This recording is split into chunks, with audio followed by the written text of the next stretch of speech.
Lamine Senghor avec Ousmane Sonko, Birahim, on parlait de ça tout à l'heure, cette sortie de café hier, Karim Wade, un autre Karim qu'on a vu hier. Oui, alors, on a vu un fils à son père, je dirais ainsi, puisque j'ai discuté hier avec certains responsables du Parti démocratique sénégalais, le parti dont il est le porte-étendard, dont il est le candidat pour la présidentielle de 2024, et presque tous ont manifesté un enthousiasme et surtout un espoir quand ils ont vu Karim Wade, puisque pour certains c'était peut-être l'une des rares fois qu'ils le voyaient comme ça, qui ressemblait assez nettement à son père, sur le plan de la posture, sur le plan physique déjà, et dont le contenu du discours a quand même ouvert des perspectives. Perspectives déjà pour lui, pour son parti, et même sur le plan politique pour le Sénégal. Quand je parle de perspectives pour le Sénégal, pour ce troisième point, c'est surtout par rapport à, Charles le disait tout à l'heure, son retour, que l'on annonce imminent. Et je l'ai dit ici hier sur le plateau quand on introduisait son discours, selon des informations, un retour qui se fera. Beaucoup se posaient la question, après 7 ans je pense qu'il a quitté le Sénégal, quand est-ce qu'il reviendra? Est-ce qu'il reviendra et comment reviendra-t-il? Il a posé des actes pour dire qu'il reviendra, il a parlé de son prochain retour, de la fin de son exil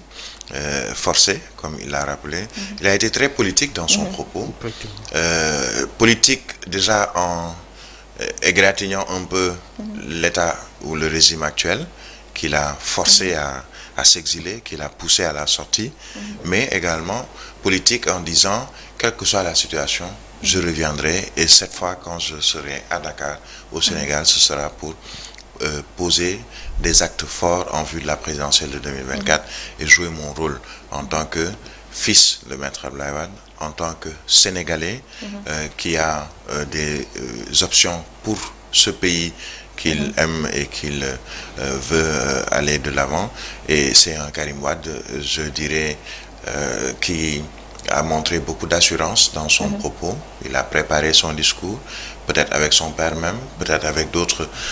du Parti démocratique sénégalais. Mais c'est un Karim Wade qu'on avait envie de revoir. Déjà pour la curiosité, pour savoir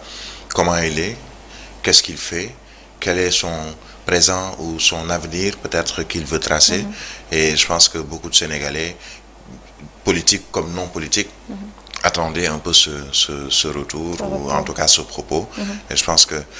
il a bien calculé le timing, puisque certains me disaient, écoutez, le président Macky Sall a fait son discours d'adieu, lui a fait son discours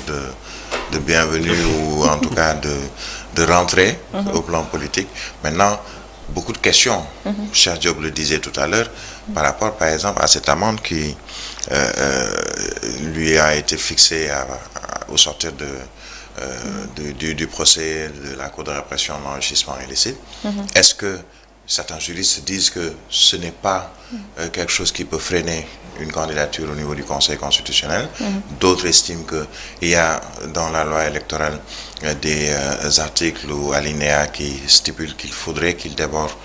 qu'il paye cette amende. On verra ce qui va suivre. Déjà, on attend pour le Conseil constitutionnel, Cheikh le disait tout à l'heure, si sa candidature est validée, plus absolument rien ne devrait le laisser au Qatar ou le faire rester au Qatar. Il devrait pouvoir reprendre l'avion et revenir au Sénégal, puisque là, il sera candidat déclaré pour la présidentielle de 2024. Et on sait que tous les candidats qui sont déclarés par le Conseil constitutionnel pour la présidentielle déjà bénéficient de pas mal de privilèges, entre guillemets, au plan politique, au plan même personnel, puisque les candidats déclarés à la présidentielle ont la possibilité de battre campagne, entre autres. Alors, qu'ils reviennent, et à partir de ce moment, on saura qui on a en face, quel Karim Wade, et lui-même, qui il aura en face, à savoir au plan judiciaire, au plan politique, pour la présidentielle de 2024. déjà ci début bi lañ nekk Birahim, mais gis nañ li tukkee ci conseil constitutionnel yenn ci ay candidats la candidature di gën di opposé wu ci peut-être lu ñu rejeté seen ay parents parce que jàpp nañ ni que ni teguñu ko ci yoon bay annoncé déjà tegaat li nga xam moo dossier bi ci 48 heures yi. waaw xam nga ñoom. am na si ñoo xamante dañ ne ñoom bàyyi nañ sax. mais am na ñoo xamee ni ñoom dañoo sukkandiku ci loi. ci lu jëm ci wàllu code électoral ne ni du ñu bàyyi parce que code électoral moom moo leen may. ñu mën a dellu si pour compléter pour defaraat xam nga ki dem am. 30 000 parrains ñoo xamee ni wala nga ñëw indi 50 000 parrains ñu ne la 20 000 yi baaxul mais fekk na 30 000 yi baax na. ça veut dire que def nga effort boobu. man jàpp naa ne am na fu lajj amee ci. loi bi ci boppam ñu war ko defaraat avant ñu dem ci di saytu ka dem yóbbu fa 126 parrains kooku warul woon sax bokk ci tirage au sort ba ñuy xool mbirum parrainage am parce que la mu indi ci parrain ay la yëwan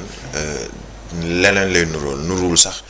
xaw ma nan laa koy wooyee xeetu caaxaan lay nurul bu dee waxante dëgg ka dem am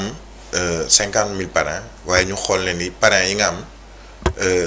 10 000 yi ba 20 000 yi ba 25 000 yi baaxuñu ci mbirum fichier bi la bu boobaa dama naan ni ñoom ñi génne loolu ñoom ñoo tooñ xam nga fu ñu tooñee. mooy fichier électoral bi candidat à la candidature yëpp nañ ci waroon a disposer mënoon ko am. ba nga xamee ni ñoom ci seen i saytu bopp maanaam seen càmbaru bopp. avant ñuy dem conseil constitutionnel bu dee ay erreur yu ndaw lay doon mais dinay leer ni dañ def comparaison entre fichier électoral bi ñu am. ak ñoom li ñu jot a wut ci ay parrains ba peut-être buy am ay doublons mooy am ñu ne ni jël nga ay parrains yoo xamee ni Cheikh Diop dañ ko parrainé Alamine ñu parrainé ko yow it même personne yi parrainé nañu te bu boobaa kon boobu lan ngay def mooy doublons yi lay génne seet li nga xam ne jàpp naa ne du ay doublons dugalaat ko ci biir parce que code électoral moo leen ko may dafa am li ñu woowee mode d'emploi bu élection présidentielle bu 2024 bu direction générale des élections dugal ci sitam pour nit ñi gën a xam lan moo soxal mbir mi lan lañu wax ci biir dañu ne conseil constitutionnel bu ñu noppee li ñuy woowee instruction dossier de parrainage yi lan lay def la muy def mooy ci diggante ñeent fukki fan ak ñett avant premier tour du scrutin bi donc au plus tard le vendredi 12 janvier bi ñu jëm pas bi mais bi ci topp ca la ñuy joxe li ñuy woowee notification écrite mandataire wala représentant bu candidat ba ci lu jëm ci lan moo sooxee ci dossier de parrainage bi la tax ñu invalider ko bu boobaa ñu may ko ñaari fan 48 heures donc à partir du 12 48 heures pour mu mën a dindi fii dugal defaraat indiwaat dossier boobu dossier ba muy indiwaat nag ci lu jëm ci parrainage mooy doon bu mujj bi bu baaxee baax na su baaxul moom c'est définitif amatul recours boo mën a def léegi ñu ne la bu loolu weesoo ñu ne la 44 231 mooy électeur minimum bi te faw nga am ci région lu tollook juróom-ñaari région 2000 parrains wala nga am 13 députés wala nga am 120 chefs d'exécutif territorial léegi 48 heures yooyu pour régulariser ce dossier nga remplacer li ñuy woowee parrainage invalidé ndax mbirum parrain doublon ak yooyu loolu yëpp nga mën a am sañ-sañu contestation tamit ndax dañ la ne ci article L 121 bu code électoral ci lu jëm ci wàllu couleuru parti bi wala candidat bi ak yeneen yëpp waaye li ci ëpp importance mooy le 20 janvier di samedi te le conseil constitutionnel di fësal affiché ko ne ni ñii ñooy candidat aux élections présidentielles pour 2024 donc yenn candidat ñëw nañu ne ni ñoom dañuy dem def recours pour la ñuy invalider seeni mbirum parrainage ñu dugalaat ko ci parce que am nañu ay parrains yu ñu dencoon en stock je pense que dañu invalider woon yaakaar naa ku mel ni Samba Ndiaye